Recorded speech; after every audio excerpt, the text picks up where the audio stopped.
So this is really sad. I woke up this morning and all this abortion news is happening, and I shared yesterday that this is the day today that I lost a child. It's so strange to me that all this stuff is coming out as I have come out with my abortion and have stood for life on the sidewalks. I've stood for life at the State House. I've spoken via Zoom in the Senate, etc., just wherever I can be used, pro-life organizations.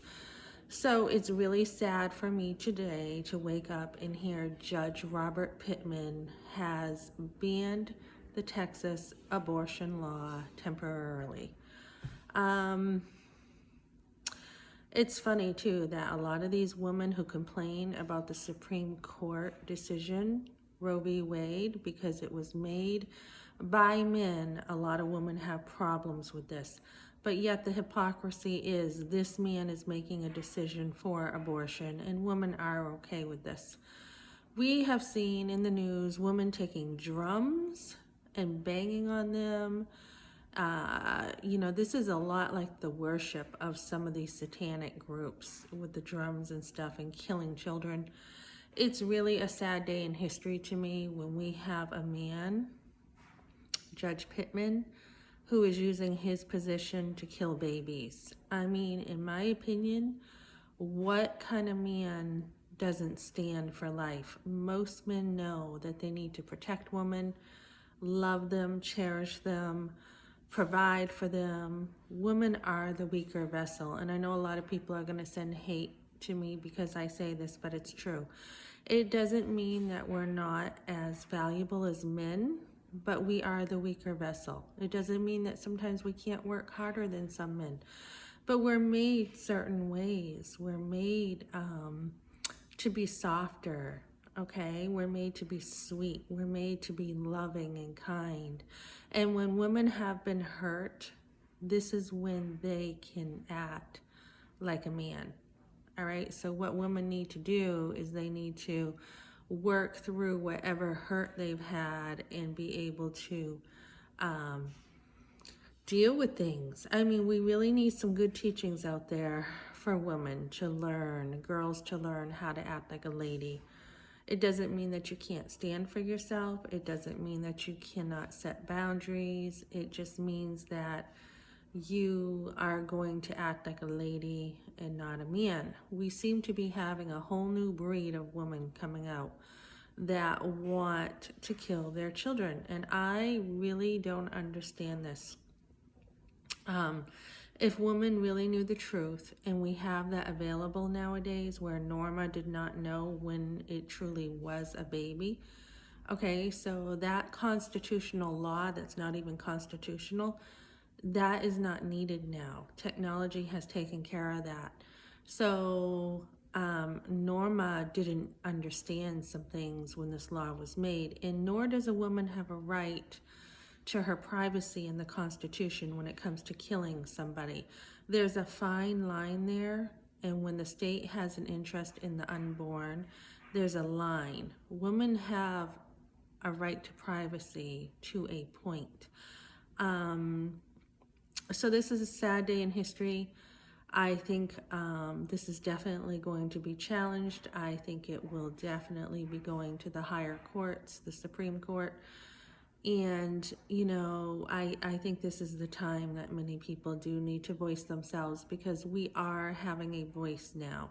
After decades and decades of this law, Roe v. Wade, being unchallenged, we now have an opportunity to voice ourselves. And, the crazy thing is, as I look at these reporters, these women reporters, the truth is blinding. Just look at yourself, look at your body.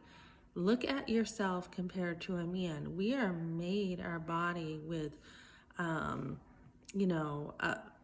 ability to nurse a child.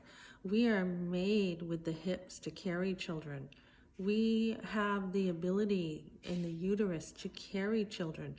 What do you think this means? I mean, it's so crazy that if you just look at a woman's body compared to a man's, it is a no-brainer that we are made to be mothers. We are made to carry children. And for women who are really headstrong and don't want to use their body to give life, I think that mindset is really wrong. Planned Parenthood has gotten to many girls at a young age, teaching them that it's okay to want to kill,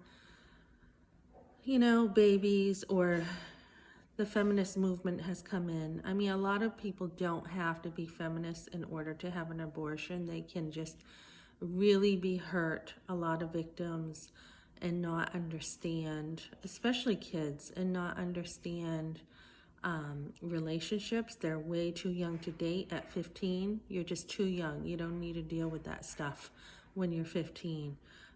You don't have the ability emotionally to know how to handle breakups and how to handle different emotions, especially on your own.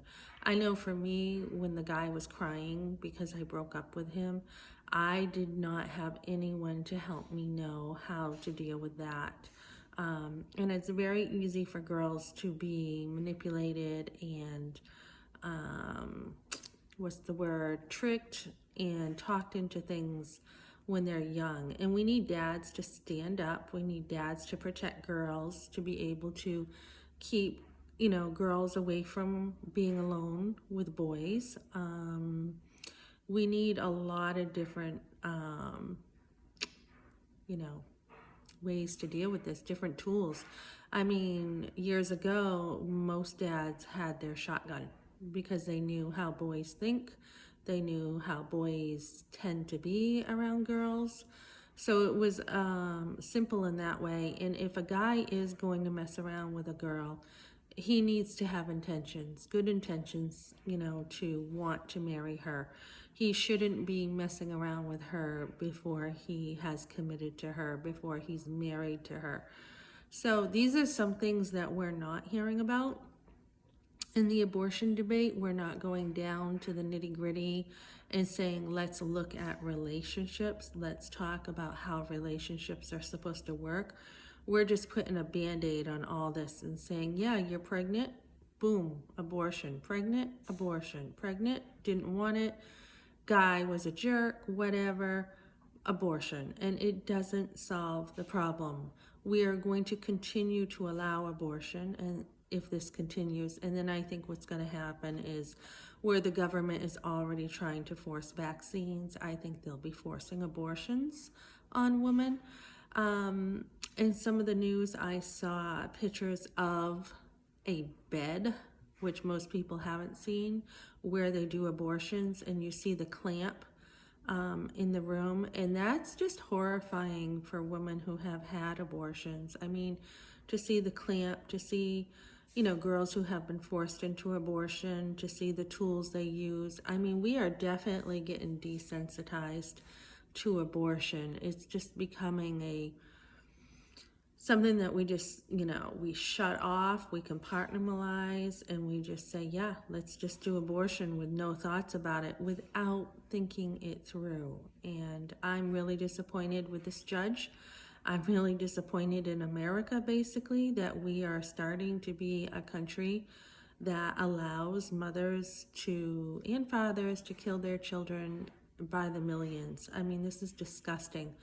And I think we need to fight this. We need to stand up against it. We need better solutions for the next generations, our grandchildren and great-grandchildren, than to say, yeah, it's okay to abort. And later on, when women do want to carry their children, they're going to be told to abort.